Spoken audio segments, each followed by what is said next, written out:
An NBC News scoop tonight, the new Secretary of Defense Leon Panetta and the chairman of the Joint Chiefs of Staff delivering to President Obama this afternoon a plan to draw down U.S. troops in Afghanistan by 10,000 by the end of this year. Under this plan, some troops will come home and some will just not deploy. But the end result, 1 in 10 Americans who are there now, 1 in 10 of the 100,000 Americans in Afghanistan now coming home.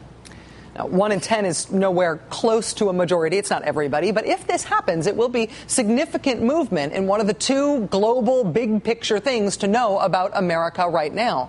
I mean, if you were an alien coming to Earth right now and figuring out what countries are, what's distinctive? What are these things called countries? What is distinctive now about these different things that are called countries? If you knew nothing else, the two global big picture things to know about America are that we've just spent trillions of dollars and 10 years on overseas wars, in wars that we are still in. The other thing you'd need to know is that this big country who's fought these big 10 years of war, we don't have an economy anymore. Here's that second point in a nutshell. Wall Street wrecked the economy 3 years ago, and nobody's held responsible for that. Not a single person has been indicted or convicted for destroying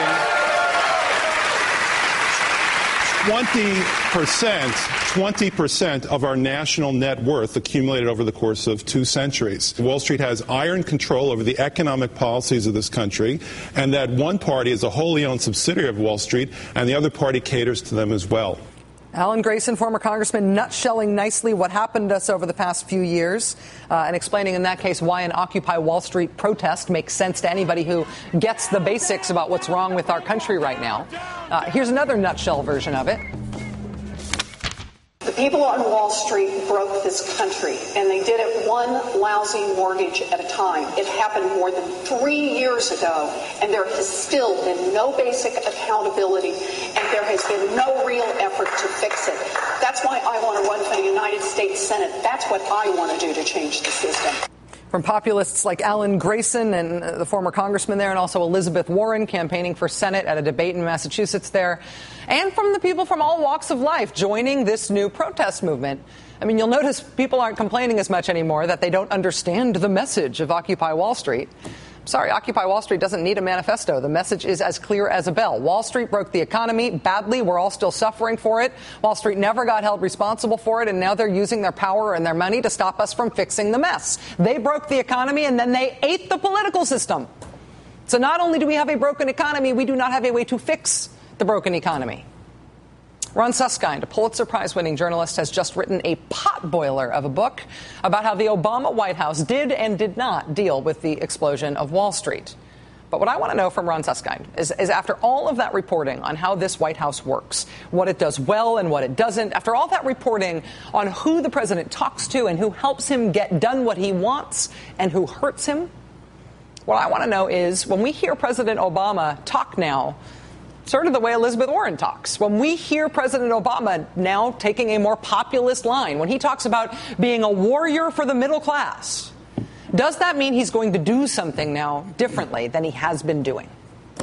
And if so, if he is going to do things differently now, why didn't he do those things before? And should we believe it really is different now? Joining us now is Ron Suskind. Ron, I want to congratulate you on the success of the book. You have set a lot of people's hair on fire. That's what reporting does sometimes. From your reporting, do you think there is a more populist, tougher on Wall Street Obama presidency emerging now than we have seen before? I think it's undeniable that that's the direction he's moving. Will he bring rubber hitting road? That's the question people are asking. But this is about the evolution of the president across 4 years since he's a candidate, and certainly through the 3 years as president. He wanted to do things early on, much more progressive, much more activist in terms of Wall Street and the financial capital of New York. He was blocked by various advisors, mostly Tim Geithner and Larry Summers. And it's interesting because you can see Obama now in rhetoric, and I think if he has it in his hand, action, saying maybe now is the time.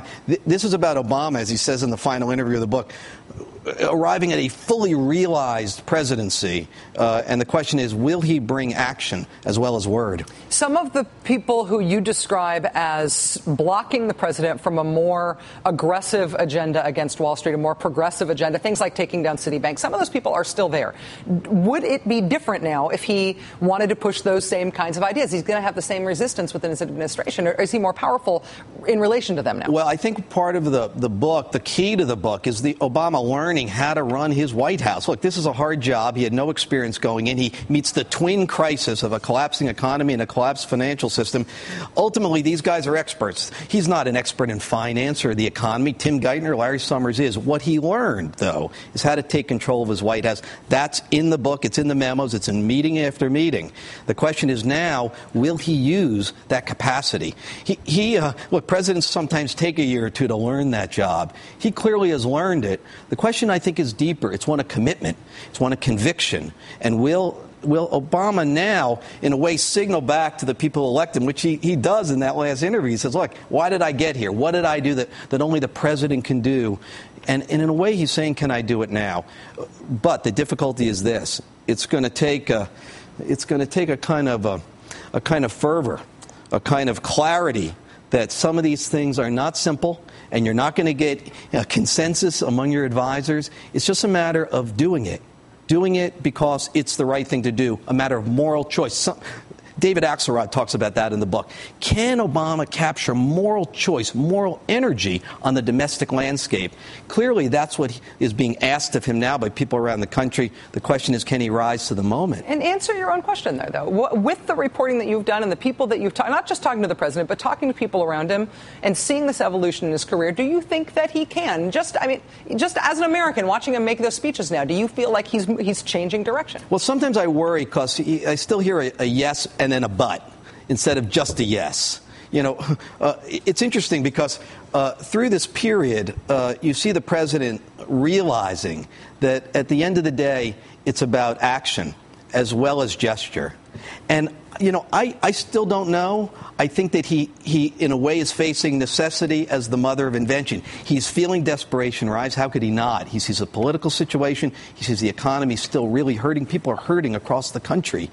If it doesn't happen now, I don't think it's going to happen. And I think the hope is, for many people, is that they're signaling from Wall Street, the demonstrators, they're signaling. Actually, what he's finding is that across the political spectrum on left and right, people are saying, step up, be the president, do it now.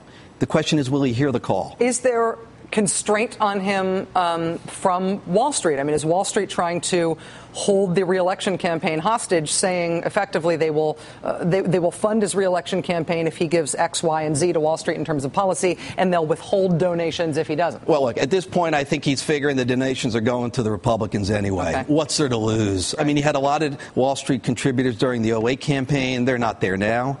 And in a way, look, what does he need their money for? He has got the bully pulpit. He's got the megaphone. And ultimately, he's got a megaphone at a time of crisis in the country when they only can turn to one guy, him. Ron Suskind, Pulitzer Prize-winning journalist, author of the new book, Confidence Men, Wall Street, Washington, and the Education of a President. And my friend, who I don't see enough. It's really nice to have you here, Ron. It's great to be here. Will you come back soon? Anytime. All right.